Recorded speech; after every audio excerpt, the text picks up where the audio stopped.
राज्यात विधान परिषदेच्या 17 जागांसाठी आज मतदान प्रक्रिया पार पडली। गेल्या महिनाभरापासून चर्चेत असलेल्या नाशिक विधान परिषद निवडणूक मतदान प्रक्रियेच्या दिवशी देखील मोठा चर्चेचा विषय बनली। महायुतीचे उमेदवार नरेंद्र दराडे आणि अपक्ष उमेदवार गोकुळ गीते यांच्यात मोठा सामना रंगला होता। भाजपचे संकटमोचक मंत्री गिरीश महाजन, मंत्री उदय सामंत, उपमुख्यमंत्री एकनाथ शिंदे यांच्या मध्यस्थीनंतर गोकुळ गीते यांनी आपला प्रचार थांबवत निवडणुकीतून माघार घेतली।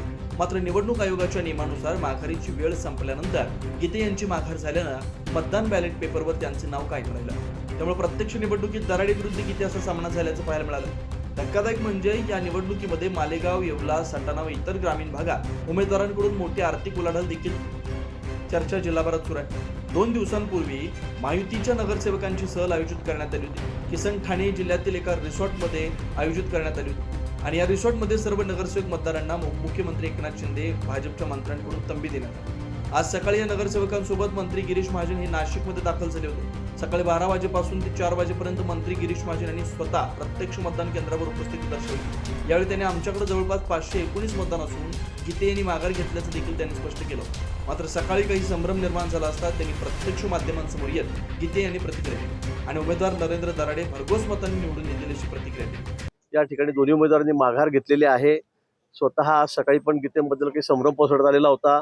त्यांनी तो क्लिअर केलेला सोशल मीडियाच्या माध्यमातून सगळ्या नगरसेवकांसमोर त्यांनी भाषण केलं। वहिनींनी, आमच्या गीते वहिनींनी त्यांनी सांगितलं, गणेश गीते, गोकुळ गीते यांनी सांगितलं की मला मतदान करू नका, मी उमेदवार नाही आहे, दराडेंनाच मतदान करा, हे त्यांनी सांगितलेलं आहे। त्यामुळे मला असं वाटतं की आता इथे कुठलाही प्रश्न शिल्लक राहिलेला नाही। मात्र सकाळी पुन्हा एकदा गोकुळ गीतेंच्या प्रचाराची अफवा पसरू लागल्यानं उपमुख्यमंत्री एकनाथ शिंदे आणि मंत्री गिरीश महाजन यांनी स्वतः गणेश गीते यांच्याशी संपर्क करत माध्यमांसमोर येऊन स्पष्टीकरण देण्यास सांगितल्याची चर्चा आहे। यावर गीते यांनी ग्रामीण भागातील अफवेविषयी अधिक माहिती दिली। तुम्ही रोज आमच्या संपर्कात आहे। गेले 8-10 दिवस झाले असतील आम्ही आमचा काम धंदा सोडून कुठेही गेलेलो नाही आणि आमचा त्या निवडणुकीशी आम्ही त्या दिवशीच सांगितलं होतं की आम्ही या निवडणुकीतून थांबतो आहे। मी तर माझी त्याच्यापूर्वी माघार दिलेली होती। त्यामुळे या निवडणुकीशी आमचा कुठेही दूरपर्यंत आम्ही कोणाशी संपर्क केला नाही, काही नाही। या ठिकाणी वेगवेगळ्या ठिकाणाहून लोक बदनाम करताय की अजून कोण करतंय काय माहिती, पण या ठिकाणी नवीन प्रश्न, नवीन उत्तरं, आमचा ह्या निवडणुकीत कुठेही आमचा संबंध नाही। आम्ही कोणाला सांगितलं पण नाही। आम्ही ज्या दिवशी प्रचार थांबवला त्या दिवसानंतर कुठे गेलो पण नाही। रात्री माझ्याकडे 200 कार्यकर्ते जिल्ह्याभरातनं घरी आले असतील तरी मी त्यांना सांगितलं, बाबा मला एकदा मी वरती शब्द दिलेला आहे, माननीय मुख्यमंत्री देवेंद्रजींना मी या ठिकाणी शब्द दिला आहे, एकनाथजी शिंदे साहेबांना शब्द दिला आहे, गिरीश भाऊंना शब्द दिला आहे, उदयजी सामंत साहेबांना शब्द दिला आहे। आणि जर आपण या ठिकाणी जर 4 लोकांना शब्द देऊ आणि जर आपण थांबणार नसेल तर त्या शब्दाला 1% या ठिकाणी किंमत उरणार नाही। त्यामुळे निश्चितपणे या निवडणुकीतून आम्ही थांबलो होतो। पण आज सकाळी मला 6:45लाच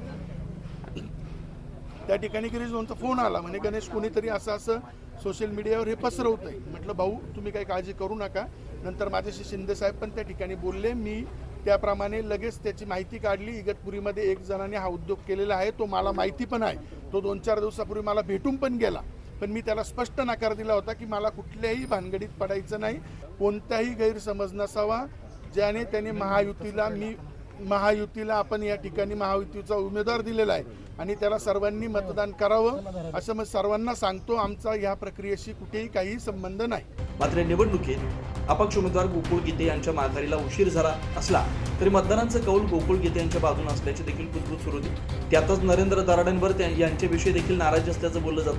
त्यामुळे आता प्रत्यक्ष मतदान जरी झालं असलं तरी विधान परिषदेच्या आमदारकीची माळ ही दराडे की गोकुळ गीते या दोघांपैकी कोणाच्या गळ्यात पडणारे बघणं महत्त्वाचं आहे। कारण ही निवडणूक गुप्त मतदान असल्यानं मतदारांचा कोणाच्या बाजूने कौल देतात यावर संपूर्ण लक्ष लागू आहे। 9 न्यूज महाराष्ट्र ब्युरो, नाशिक।